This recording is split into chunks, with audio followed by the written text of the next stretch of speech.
There we go. Okay. So just a few notes before we get into everything. We are going to ask that everybody stay muted, and we will mute you if so just so everyone can hear everything during the presentation.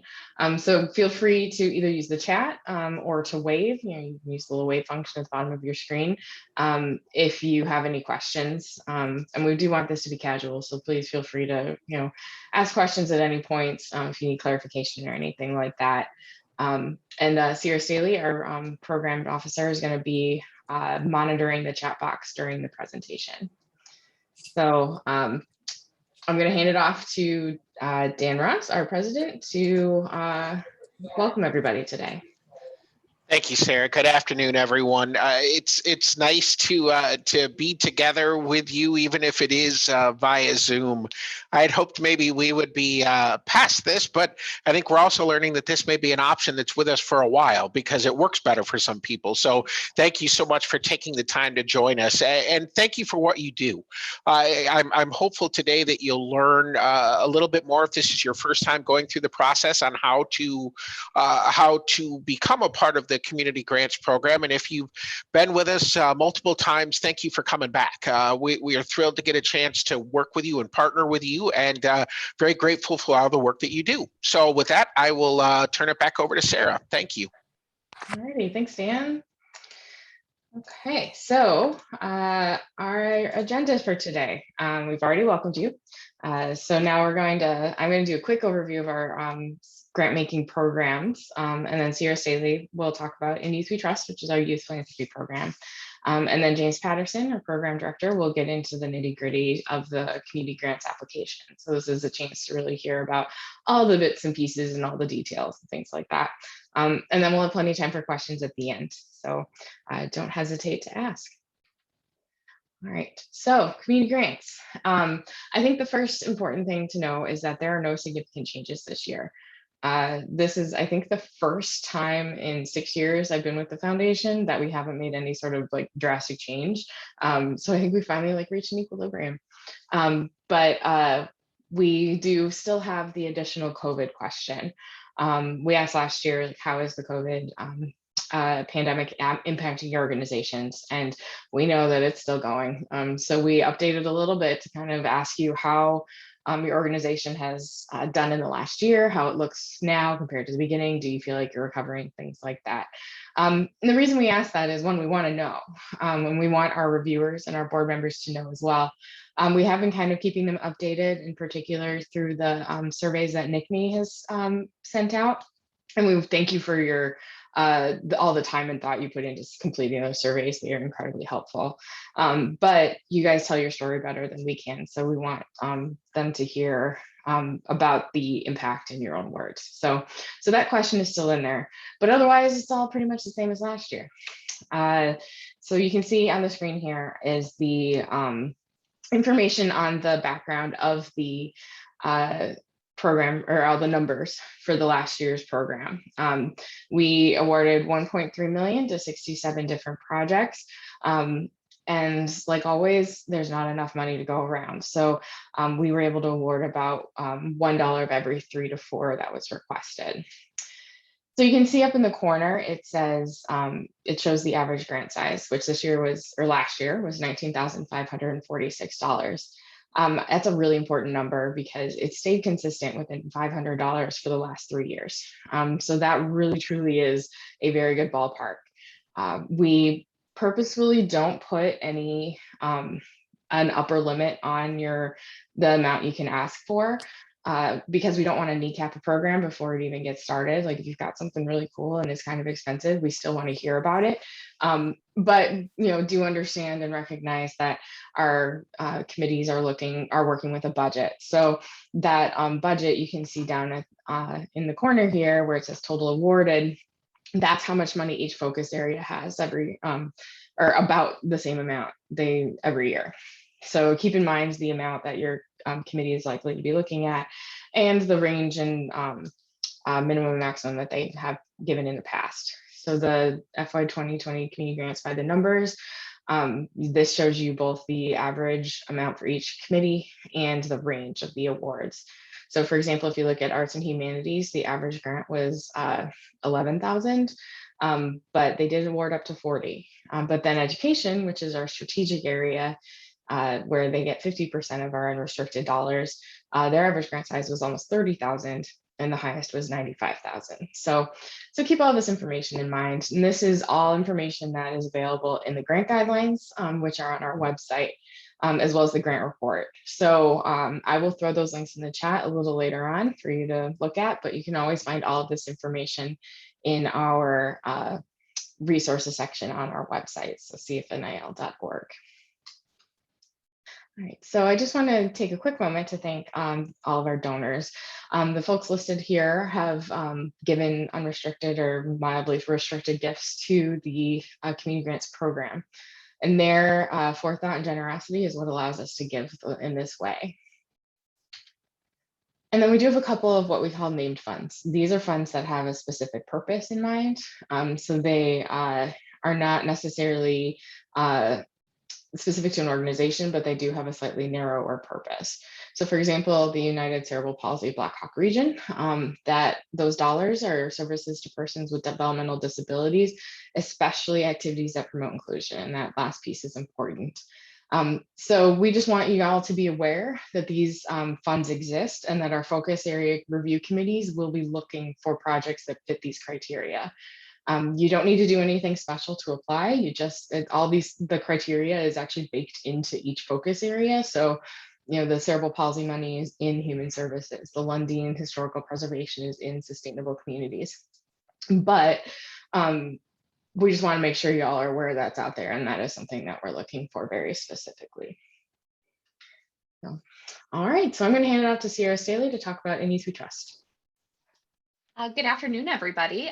Like Sarah said, my name is Sierra Staley. I'm the program officer at the Community Foundation, but I am also the staff liaison to In Youth We Trust. I hope that you have all heard about In Youth We Trust, but I'm going to kind of go over about how great it is.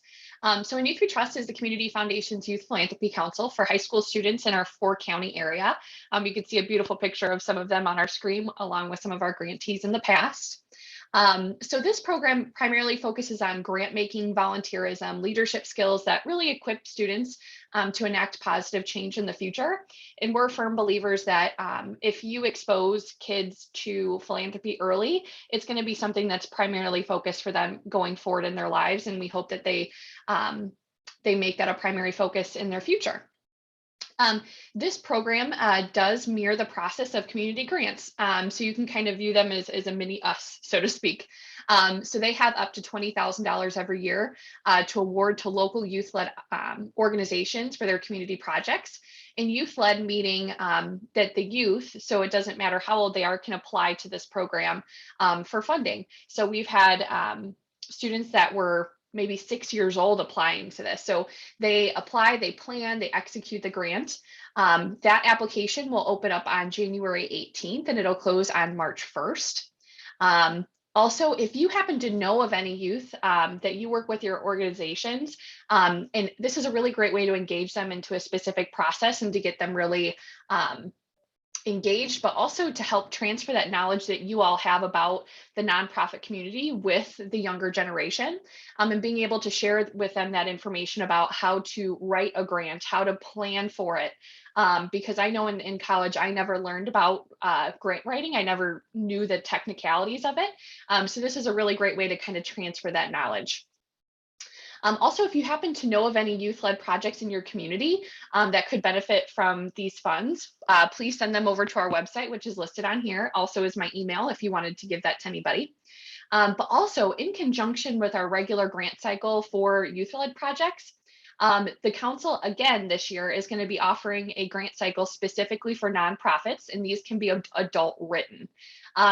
And these nonprofits have to serve youth directly. And like I said, they can be adult written. We don't have all of the details yet about criteria in order to apply, but the application will be open on October 8th and it will be open until November 19th of this year. And the total amount awarded will be probably between $15,000 and $20,000. But once we get a little bit closer to that date, you'll definitely get an email from us.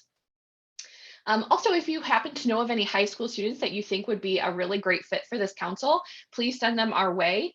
The first kickoff meeting is going to be on September 25th at 9 a.m. And we encourage all those high school students to apply. And the application to be a member is already on our website if anybody is interested. And please feel free to reach out to me directly if you have any questions about that or have any recommendations for anybody to be on the council. And then, sorry, I just saw a question in the chat. It says, what is the name of the program Sierra just mentioned, Adult Written? So it's all a part of the In Youth We Trust program, but for the two grant funding opportunities, one is going to be In Youth We Trust Youth Written, and then the other one is Adult Written. So you'll see In Youth We Trust on both as well. The adult written is in the fall and the youth is in the spring. Okay. Any other questions? Feel free to drop them in the chat or wave at us. All right, so with that, I am going to hand it over to James Patterson. He will get into the real nitty-gritty of the grants program. Well, hello, everyone. Good to be here, and I actually remembered to turn my mute off, so that's a good thing, right? So yeah, I'll talk a little bit more specifically about the Community Grants Program, and we'll go to the first slide here. The first stop for you for the Community Grants Program is our website, and it's specifically our Community Grants webpage. As you can see the web address there on the screen, and it will give you all the details that, you know, we're going to talk in broad strokes today about the Community Grants Program, but all of the details are included on that web page. So that's your first stop. And if anybody has any questions and they ask you about it, say that's your first stop. Go to the Community Grants web page. And there's another web page that's very helpful once you've taken in the Community Grants web page, is our grant resources web page. And there are a number of resources on there that will assist you with completing your application, and there's instructions and some tips and so on. So we'll go to the next slide here, and we'll talk about some of those resources that we have. So the first one is the sample budget spreadsheet and narrative. If you've completed our grant application in the past, you know that we do ask for a budget template to be completed. And then we also have a spot on the application called the budget narrative, where you can go into further detail about your budget, explaining any anomalies or just describing additional use of those dollars. So because we do have a specific way that we like to see it, we created this sample document so that you can see what we're looking for, and you can kind of see what the detail is that we're looking for, what level of detail. What should it look like when you're done, basically? So we have a document called Working with PDFs, very creatively titled, I have to say, but it's all about, guess what? Working with PDFs. And what we find is that some people have some trouble with getting PDFs to be the right size. So there are file limits for attachments in the application. And sometimes some folks aren't aware of how to create a PDF. And this document will show you where you can get a free software to be able to create PDFs and to reduce file sizes and that sort of thing. So that's a good stop for you if you're struggling with any of that. We have examples of our evaluation plan and result statements. That's a big section of our application if you've ever applied before. We'd like to see, you know, what do you hope to accomplish and what are you going to measure to show that you have accomplished that. And again, we have kind of a format that we look for that. And these examples will give you a pretty good idea what we're looking for. And so if you sort of base your responses in the way that you're doing it, then you should be in pretty good shape. The host has stopped my video. Was I getting unstable? You're starting to Cookie Monster a little bit. Your sound is. Yeah, you are too now. Okay. Okay, so it might be us then. Hmm. All right, we'll just keep going through, and if it gets to be a problem, we'll stop you. Okay. Yeah. I'm gonna stay off screen just for a minute though. see if it settles down some. Okay. So yeah, the examples of the evaluation plans. And then the grant report is another good resource, and you'll find that on our website as well. But the grant report, and actually we have grant reports from the last, I don't know, 3, 4, 5 years. But it really gives you a great breakdown of the different grants that have been funded in the various focus areas, along with the amounts of those grants and a description of those grants. So you can see what it is that the committees do end up funding. There is a Word version of our application that is on this grant resources page. This is especially helpful. Well, first of all, it's nice to be able to see all the questions, right? And the other thing is that you can, you can type in your responses right on that Word doc. Sometimes it's easier to do that and then copy and paste into the actual application form. So it's helpful for that. The other thing that's really helpful is that we've got at the beginning of that document, there's a matrix that lists all of the criteria questions that we have on the application form. And so let me take a step back. We've created the application form in such a way that if you answer certain questions a particular way, then you get questions that are tailored toward whatever it is you're applying for. So sometimes it has to do with the type of support that you're applying for. Maybe it's an event, maybe it's a program. It could also be the focus area that you're applying for. So there's different, what I call criteria questions that will then populate new questions. So going back to this Word version of the application, there's a matrix at the beginning of it that shows you all of the criteria questions and then what questions will populate based on that. That way you know what questions you're going to have to answer ahead of time. So then we also have the proposal review guidelines on the Grant Resources webpage. And this is really a great look into the minds of the reviewers that are looking at your applications and making the decisions. It's got all the scoring categories. It's got questions under each of those scoring categories that the reviewers are asking themselves and basing their scoring on. So it's really a glimpse into their mind and what they're really looking for. So, and then of course, this PowerPoint can be a resource to you and the recording that we're going to post afterward. So can anyone tell me, am I still cooking? And should I come back on video? You're still having some connection issues. Yeah, so are you, so this isn't good. I wonder, I don't know, should I leave and come back? I mean, it's kind of annoying, right? I think let's keep going for now. I think it might be because of your headset. It's not your Bluetooth in instead of hardlined. But Jeff says he can understand, so let's keep going. Okay, let's keep going. So let's talk about eligibility.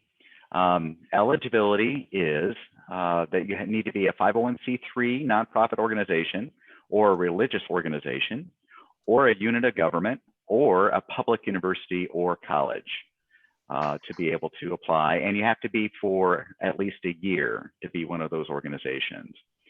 We only make grants to organizations, or I should say, we only make grants to charitable activities that impact and benefit the people of Boone, Ogle, Stevenson, and Winnebago counties. And they are, we don't make grants for religious purposes, although we do fund faith-based organizations all the time. So it just can't be for religious purposes. And generally speaking, your funding period, once you receive the dollars in January, you've got about 14 months to spend those dollars. We ask for your final reports 14 months later on March 1st. So sort of the end. And I should say, having said that, if there's a reason why you need an extension, it's a pretty good reason. I mean, we're very, very flexible when it comes to that. We understand that sometimes things take longer. And so that's possible. And for that matter, if you get done well before that time period, and if you want to complete your final report while it's still fresh in your mind, by all means, you can do that too. Your final report is actually available to you within 2 weeks of you receiving your check. So, and another note here is that we do offer the opportunity for multi-year funding up to 3 years, but it is only in the health and the education focus areas. So just those areas. And we can move on to the next slide.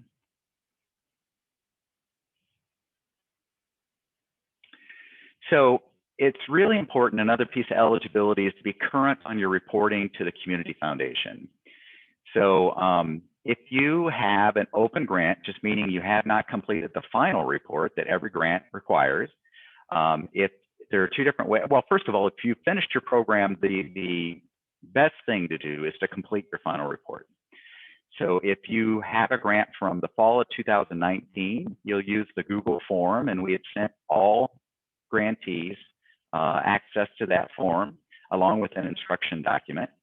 And if you need that again, I am happy to resend that to you. So just let me know. If it's a grant from the fall of 2020, which is this past grant cycle, then that final report is available to you on our new web portal that you used last year to apply and that you'll be using this year. If you're not able, if the program has not ended yet, if you do not have all your data, then you're not going to want to do a final report. You're going to want to do what we call an interim report. And the interim report is generally very straightforward. It's usually less than a page, but it's just more or less telling us at what stage are you in your program, and perhaps why you're not able to complete the final report. And that might be as simple as, well, we're not done with the program yet, because again, they're not due until March, right? So, and then we do have instructions on the grant resources page for exactly what's supposed to be in that. And you would submit that interim report to us through our application. The beginning of the application asks you if you currently have a program being funded by the Community Foundation. If you say yes, and this is one of those criteria questions, if you say yes, it will pop up an upload field for that interim report. And so that's where you submit it. And finally, if you are not sure if you're up to date on your reporting, by all means, just ask us. Email me, give me a call, and we'll get you sorted out. So we'll go to the next slide. Let's talk a little bit about the timeline. The application opened on Monday. I think I flipped the switch at 8:45, so it is currently open. You can get in there and start an application, get a look at the application, and see what's expecting. And if your organization has not registered yet, then you'll need to register yourself along with your organization. If your organization has already registered, then, and it's going to be someone else that starts the application, like you, for example, whenever someone else had started the application last year, then you need to me so that I can get you registered and attached to your organization. So there's that. And the submission deadline is going to be September 13th this year before 5 p.m. And then we go into this sort of blackout period for about 2.5 months where the decisions are being made. And that's our committee work gets done during that time period. And then by late December, you would know the outcome. And we'll go to the next slide. And actually, James, you're starting to get worse. So I think we're going to take a 2-minute break and see if we can troubleshoot this sound issue. So if everybody wants to stretch their legs, we'll be back in just a minute. Okay.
There we go. Right? All You right, sound can good, everyone hear James. me now? Thank you, thank you, thank you. I have different earbuds in with different microphones, so hopefully that'll help. So anyway, we have talked about the timeline. We'll move on from there and talk about the process that's involved with the community grants program. It is a competitive process, as you probably picked up from the what Sarah was talking about before with the numbers of grants and so on. But so like last year, for an example, we received 130 proposals and we're only able to fund 62 of those. And we had nearly 3 million in requests and we were only able to fund 1 million of those. So it definitely is a very competitive process. And to manage that, we have a vigorous committee review process to help us with that. We actually have 80 advisors, reviewers that help us sort through their grant applications and recommend funding to our board of trustees.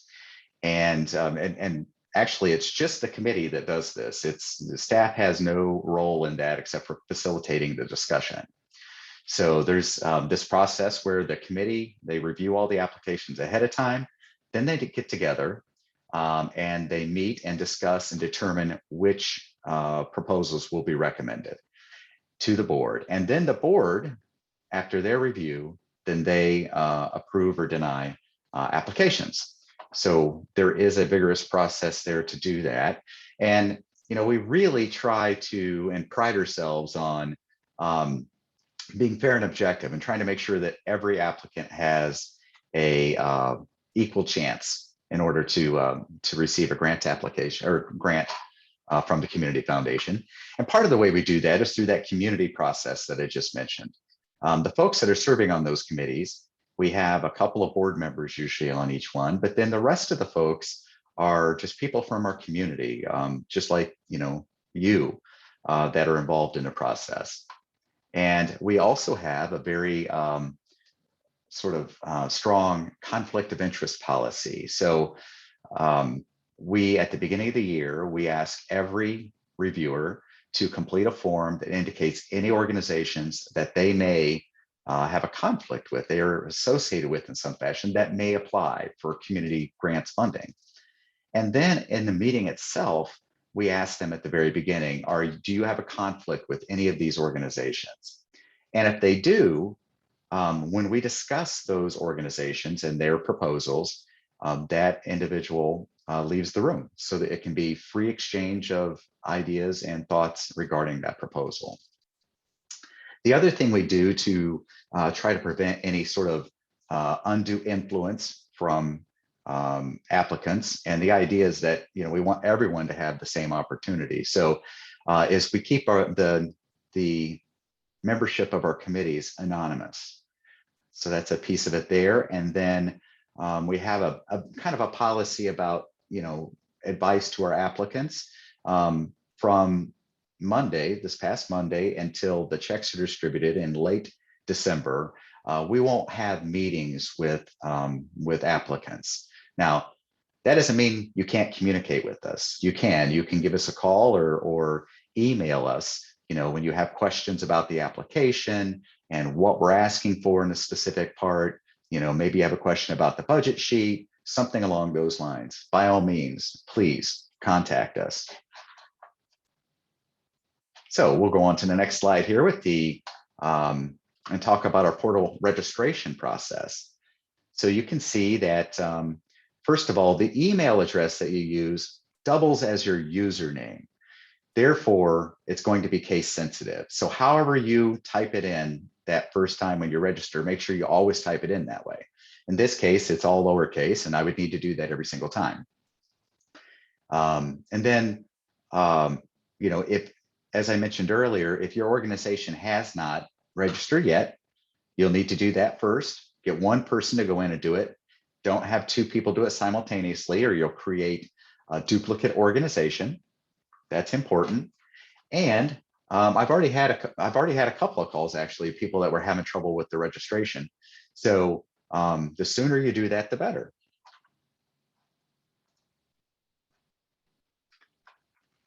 Other things to keep in mind, in particular with the organization information, is that you do not have access to that information after you register. So if there's something wrong with it, then you'll need to contact me and then I can correct it. So it's a good idea to get it right the first time if it's at all possible. So did I cover all these areas? This is my little check sheet to make sure that I've done that. And I think I have, so we'll move on. So once you are registered and you enter the portal, your account in the portal, you'll come to your applicant dashboard.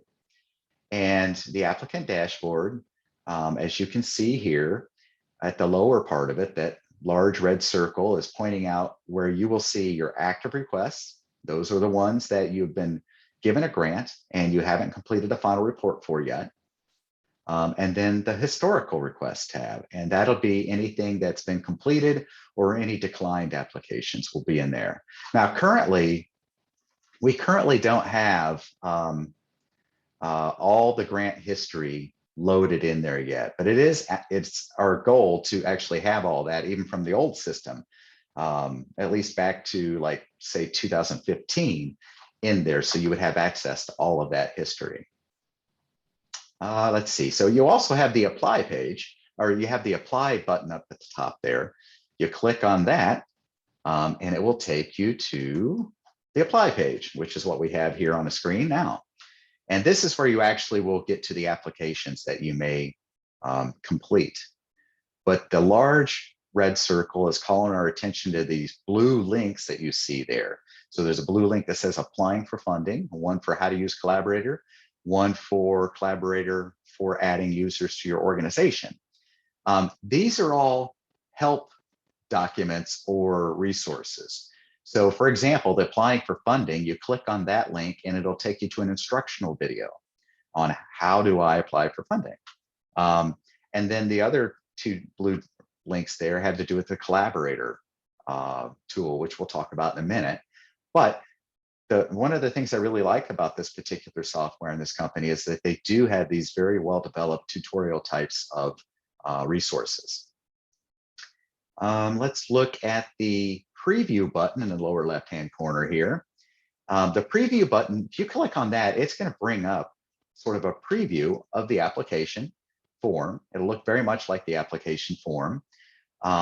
But what's nice about it is that you can go in there and answer those criteria questions that I mentioned to you earlier, and it will populate those questions that are applicable in that particular situation. That way you can know exactly what it is that you're going to have to answer. And again, you would use that Word version of the application with that matrix at the top to be able to know which fields you need to complete. To be able to find out all the questions that you have. Now, I'm going to caution you though with that, it does not save. The preview function does not save, so don't enter information except for your criteria questions in that form. It's not the application, it's just a preview. So really important. It'd be terribly frustrating if you got a lot of information in there and then of course could not save it. So, but speaking of saving, this application does auto save, which is tremendous. That's a great thing. I don't know why all forms don't auto save, but this one does. And interestingly, the company did originally, because they had an auto save, they didn't have a manual save button. But they found out that this made applicants very nervous to not be able to click a manual save button and know that they had saved their application. So there is one of those now too. And the other nice thing, if you do use the manual save, it will tell you any required fields that you haven't completed yet. So kind of a little handy feature there too. And you can see in the lower right-hand corner there, there's the apply button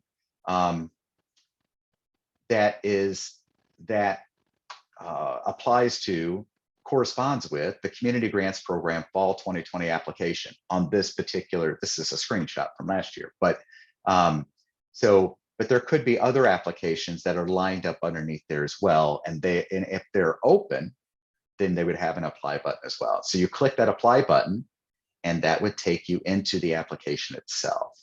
So let's check me again. I think we did that. Excellent. So let's talk a little bit about some of the application features. I think you're really going to like this particular feature. In the upper right-hand corner there, to the left, the Copy Previous Answers button. If you have applied last year, you can click this in the very beginning and select an application that you submitted before to import the answers to the questions of the application, any of them that are the same, which in this case is going to be most of them, right? Because we haven't really made many changes, you know. And so this obviously can be really helpful if you're applying for the same program that you did last year. But it also can be really super helpful in the situations where, like for your organizational information, oftentimes doesn't change, right? And some other kind of stock information that might be helpful. Now, it's also, you also have the ability to edit every single one of those answers. So you're not stuck with that answer that comes in, but you can also edit it. So I think you'll really like that feature. To the right of there is the Collaborate button.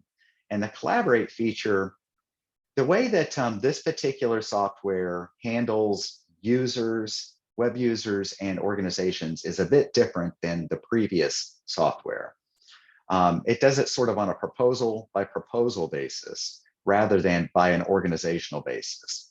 So in this particular case, if you're opening, if you're starting a grant application and you want, say, your executive director, for an example, to be able to either view it or maybe make changes or even submit it for that matter, you can click this Collaborate button. It would ask you for an email address of that person and then what level of access you want them to have to that application. So again, that's done on an application by application basis. But that can be helpful if you want to have folks work with you. And let's see, and here in the center, you can see that the information from your account gets pre-populated into this contact information area, along with the information about your organization. So you don't have to type that in every time you do an application anymore, which you had to previously. And then there's another button over here called Question List, which is just another way to be able to see all of the questions that are on the application. And in this case, it's going to show them all, regardless of what fields you've completed and so on. But it's sort of done in like a PDF read-only kind of a format that you could print out if you wanted to and maybe share with others or what have you. So those features exist. And we also have a new way of uploading photos. And previously we would have, you know, a few different upload fields that you could upload one picture per field. In this case, we're using Dropbox for this function.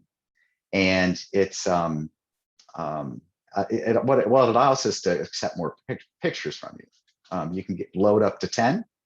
And it's important, though, that you follow the naming convention that you see in the topmost red circle, the organization name, the project title, then a photo number, because all of these are going into the same folder. So, you know, your application is right next to another organization's photos, right next to another organization's photos. So it's really important that you label it so that we can know whose is whose. And then you can see the blue link there again to access the Dropbox right there. And by the way, one of the nice things about this particular application too is that I can put an awful lot of instructional messages right in the application itself, the way that it's structured. So that's a really helpful thing.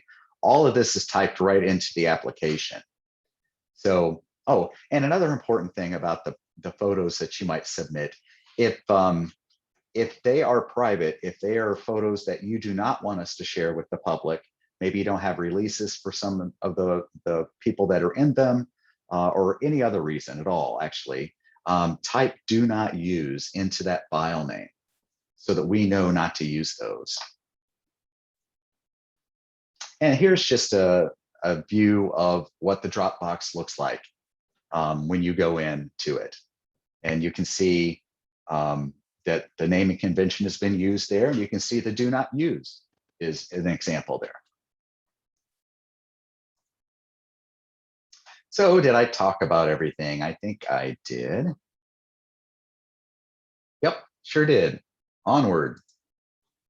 So I don't know how many of you have heard of the Fix the Form movement, but it is a group of funders and grant writers that have they're trying to identify the pain points that applicants have in applying for applications.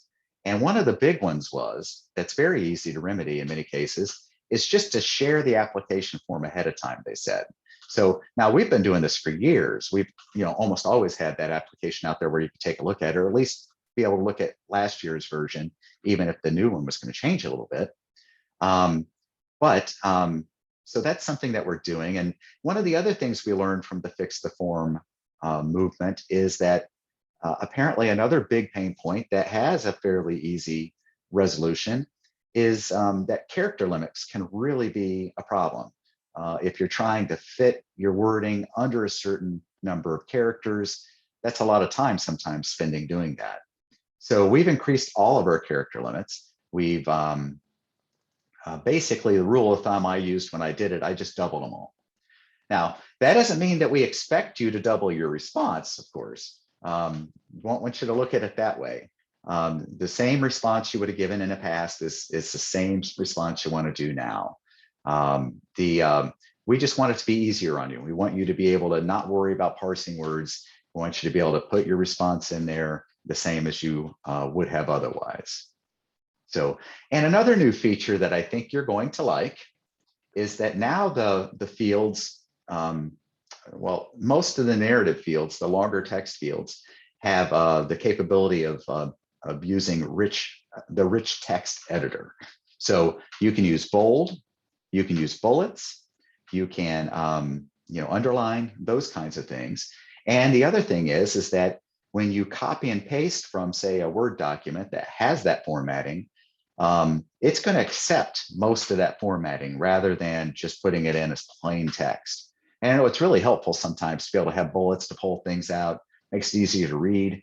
And it's nice to be able to use bold to draw people's eyes to particular things. So that's just a new feature that they just added. I mean, just literally added while I was working on the application this year. And that's another thing I really like about the software company, is that they're constantly trying to improve the product. Well, we've got a commercial break. All right. So we'd like to remind you about your car's extended warranty. Just kidding, just kidding. So I would be remiss not to talk to you all a little bit about our scholarship program at the Community Foundation. If some of you that I'll maybe not know, we are the largest provider of private scholarships in Northern Illinois. On a typical year, we receive over 1,000 applications. And also, we were really blessed this past year in the fact that we had so many generous donors come to us and wanted to create new scholarships. So I think we're going to have around 8 new scholarships. So with that meeting, we always need new volunteers. Last year, we awarded over 170 awards totaling over $330,000.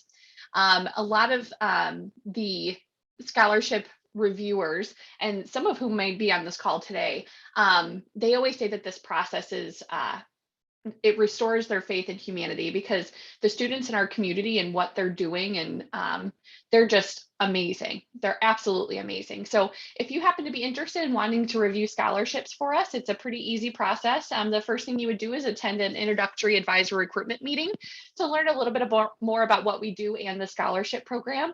That advisor recruitment meeting is going to be on September 7th from 4 to 5.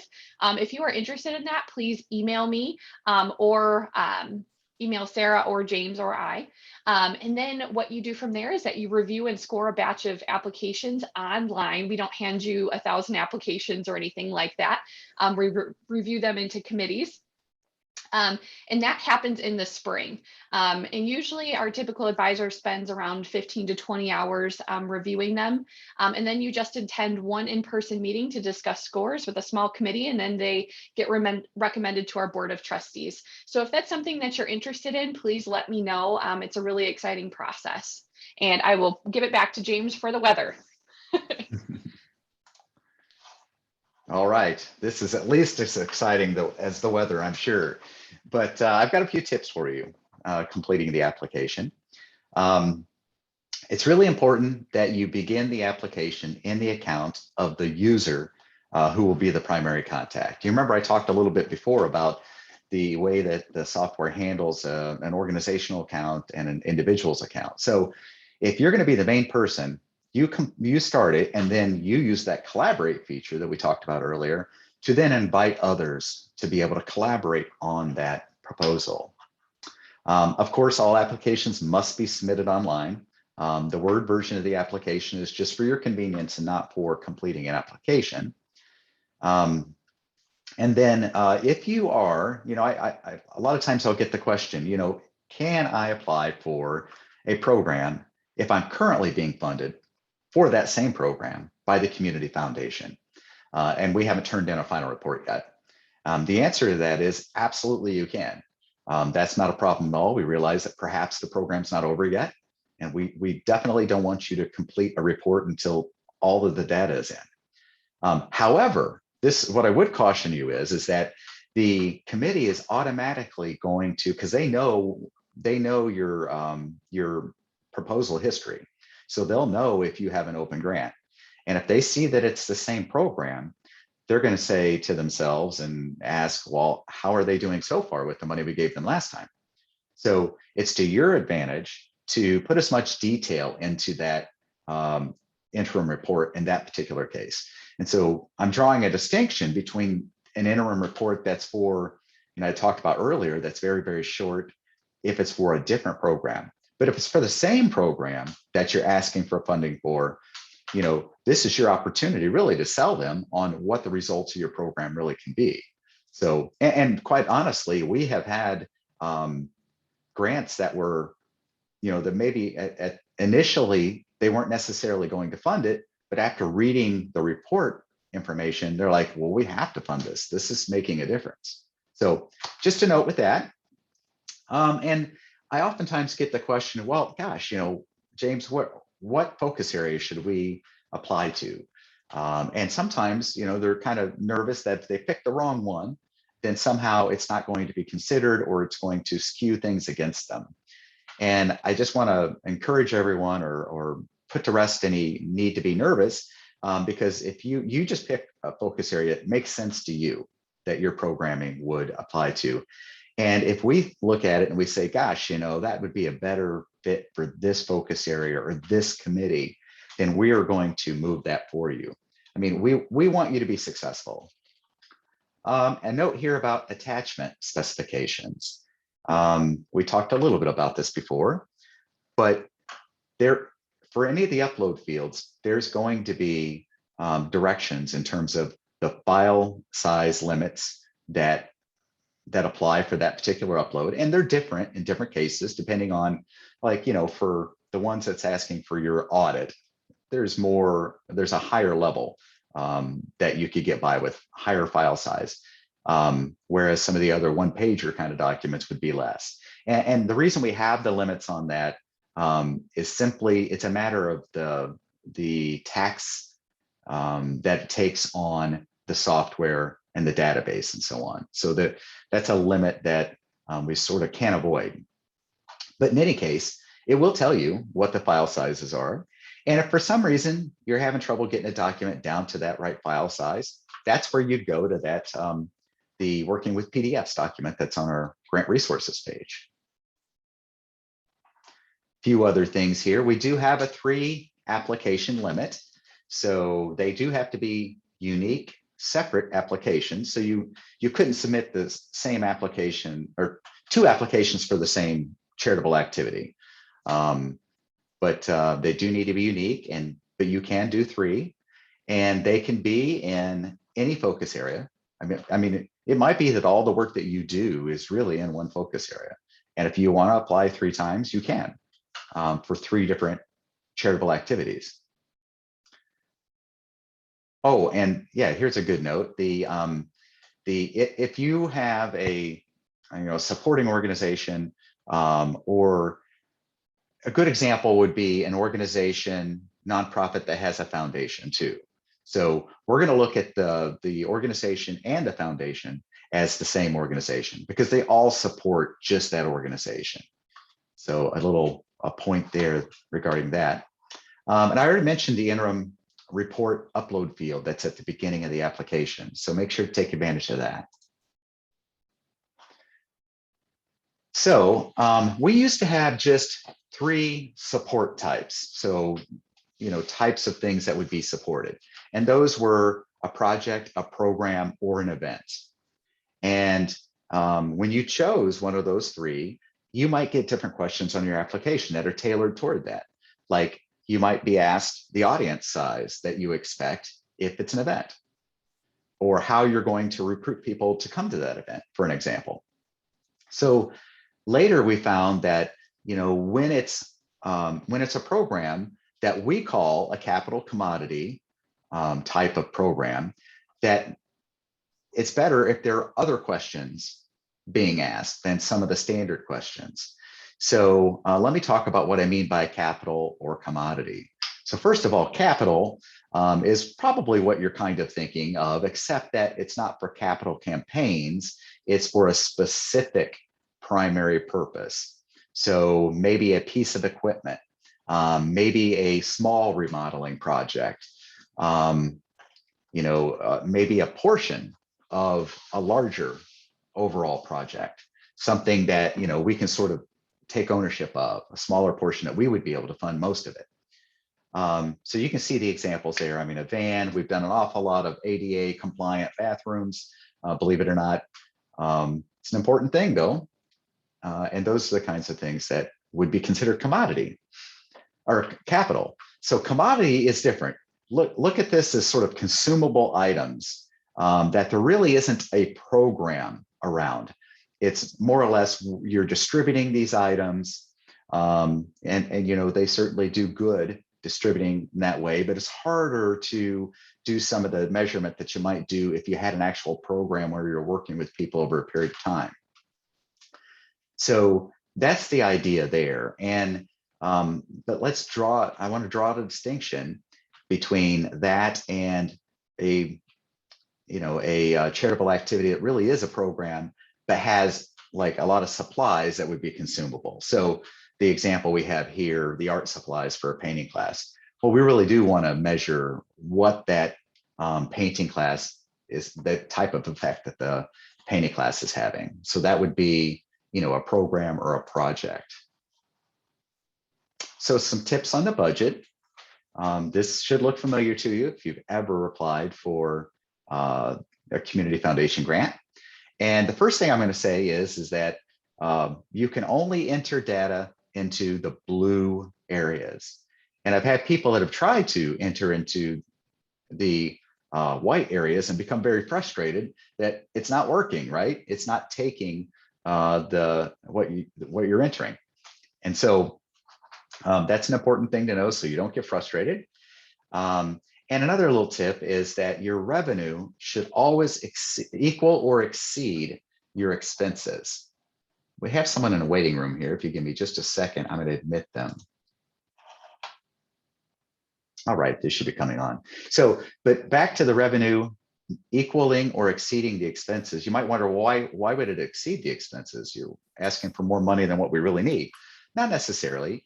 If the income that you're listing is applied for, we don't know for sure that you're getting it. Basically, we want to know that you sort of have a plan, that you've looked at how you're going to fund all of the expenses in your program. So when you download the budget tips, or when you download the budget template, it's going to be in Excel. But make sure that when you're done that you save it as a PDF and you upload it as a PDF, because except for those photos that we talked about earlier, all uploads are PDF documents. And we do get that question a fair amount. Hey, James. And yes, hello. There is a question on the chat from Diane Cleveland. Can you clarify if there is a choice for funding a program, e.g. supplies for a program?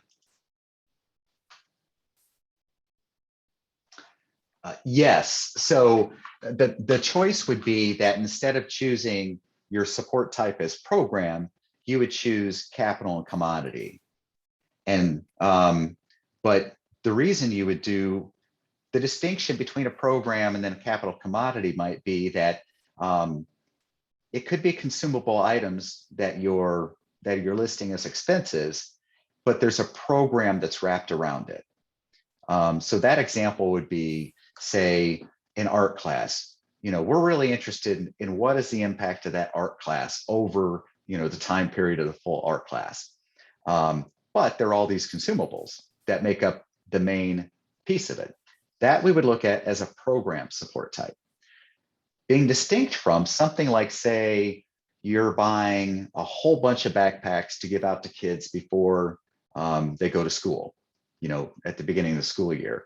There's no program really around that. You're just giving them a backpack, which will have a benefit, but there's a different set of questions we might ask in that case. Or if you're giving out food, for an example, not really a program around it, but you're giving them something that they need that's consumable. Hopefully that answers the question. And if not, please feel free to stick it in the chat again and we'll take another crack at it. Yeah, so back to the expenses. We've only got 10 slots for the expenses, right? You might have many more expenses than that. In those cases, we would encourage you to group them into like categories. So like expense one would be all marketing, for an example. And then you would just explain this in your budget narrative portion of the actual application. All right, we've done that. Let's talk a little bit about quotes. So we do request quotes for expenses that exceed $5,000. So if you have a line, a line item is going to be over 5,000, we're going to want to know, or we're going to want to see quotes for those. And so this would include things like remodeling projects, facility rental, consultant fees. A lot of times we'll get, there's a consultant fee that's like, $7,000 or $8,000, but there's no quotes that back up that amount. And so it's like, well, does it really cost that much? That's what the committee members would be asking. So, and then also, if you have line items that include a quantity of one thing, like say, 50 Chromebooks as part of the program, we want to see how much each of those Chromebooks cost, and we want to see a quote. And well, actually, we want to see 2 quotes for those Chromebooks. And kind of Sarah's sort of rule for this is, when in doubt, add a quote. At least that way, it looks very clear exactly how much things cost. Now, there are some exceptions here. So we don't ask for quotes on staffing. That's your, your staffing costs. So if staff's in there, that's not what we're looking for. But there are times that quotes are not, are either impossible to get or impractical to get. In those cases, you would explain that in the budget narrative. And that could be that you use a vendor, always use or have to use the same vendor. Maybe you're doing some updates to your technology. Well, like in our case, with our application software, if we were doing any sorts of updates there, we would have to use the same company, right? We wouldn't be able to get a second quote. There's nobody else that can work on that.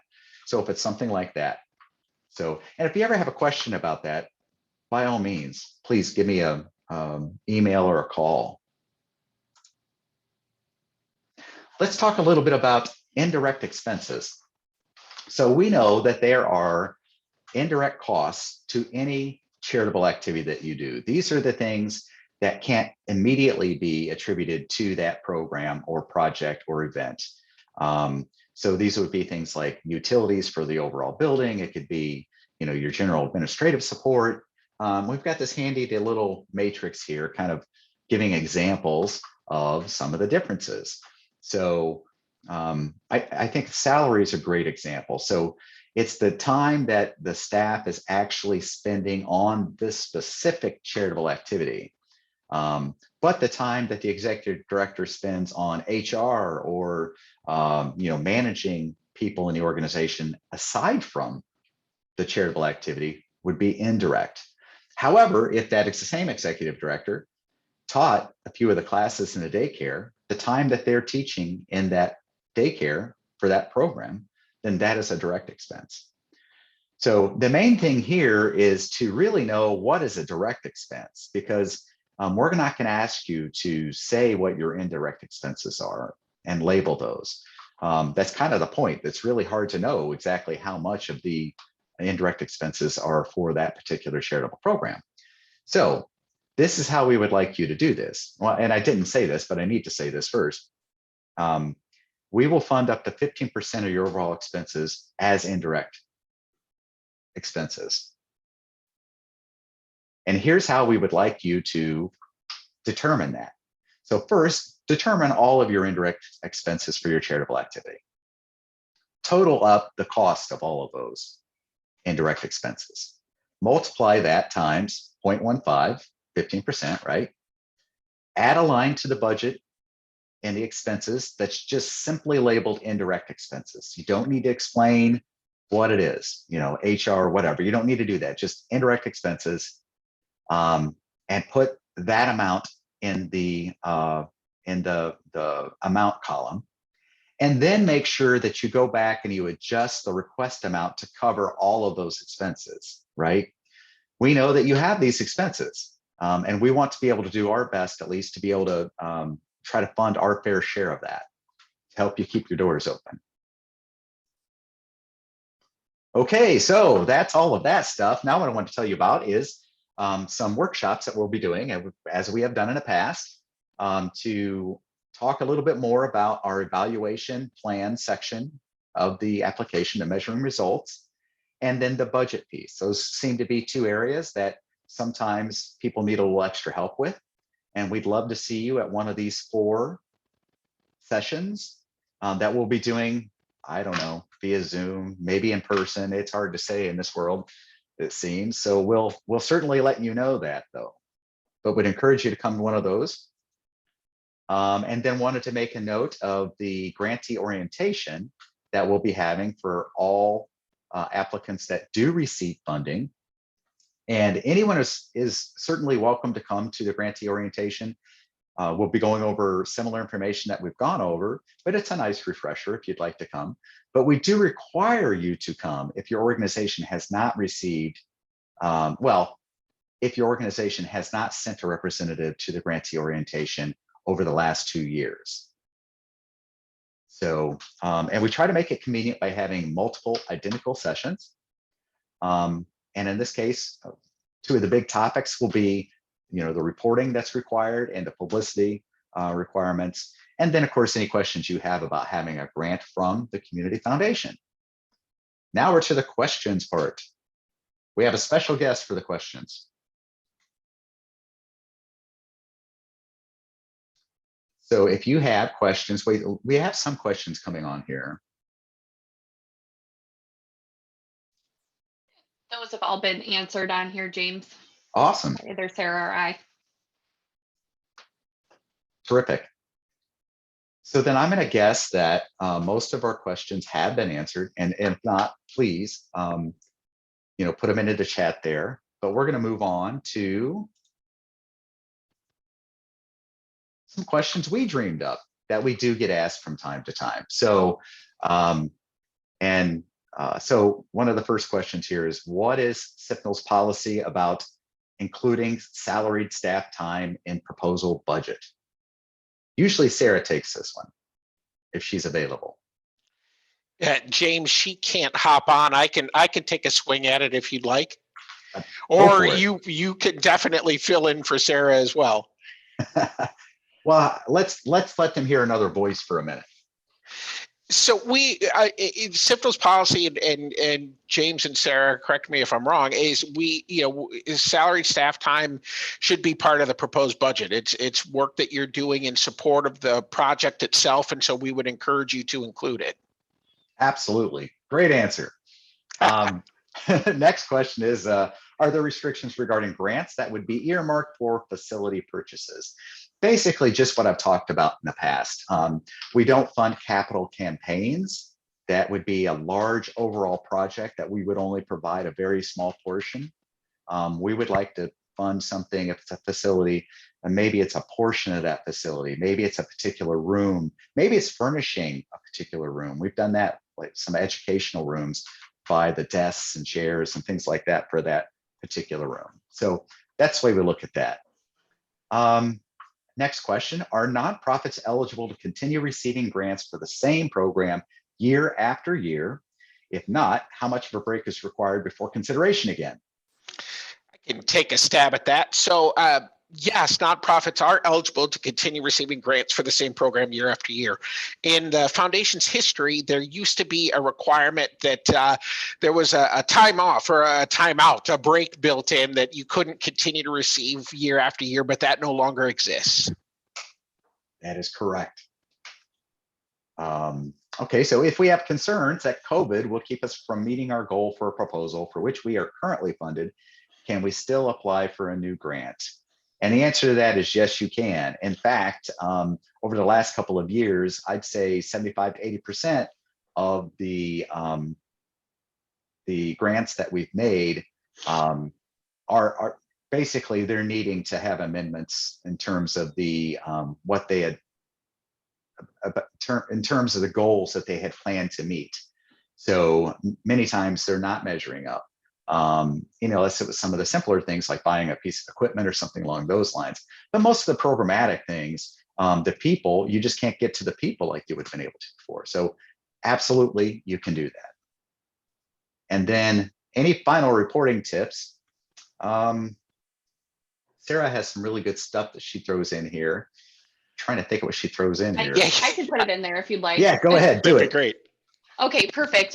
So the biggest thing, especially with final reports, is look what you put in as your evaluation plan when you were filling out the application.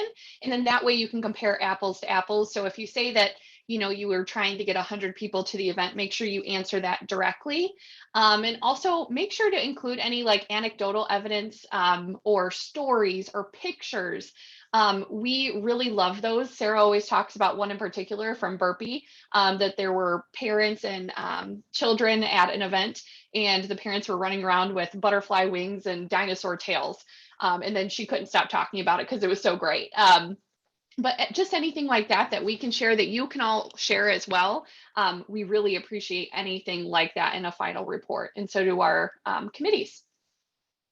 Excellent, thank you.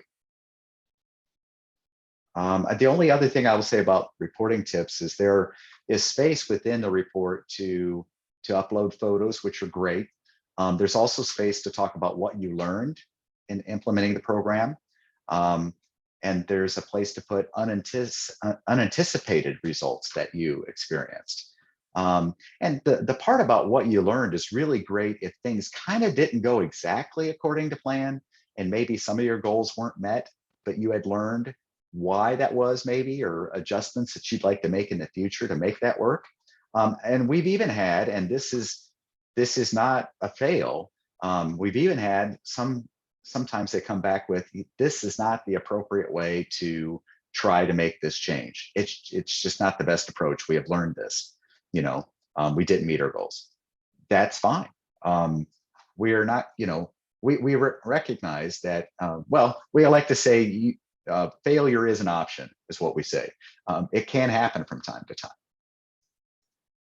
Okay, did we get any other questions through the chat? I don't see any new ones. Nope, no new ones. Then I think we're going to sign off, folks. We sure appreciate you all meeting up with us virtually here and learning more about our community grants program. So have a great day. Thanks, everybody.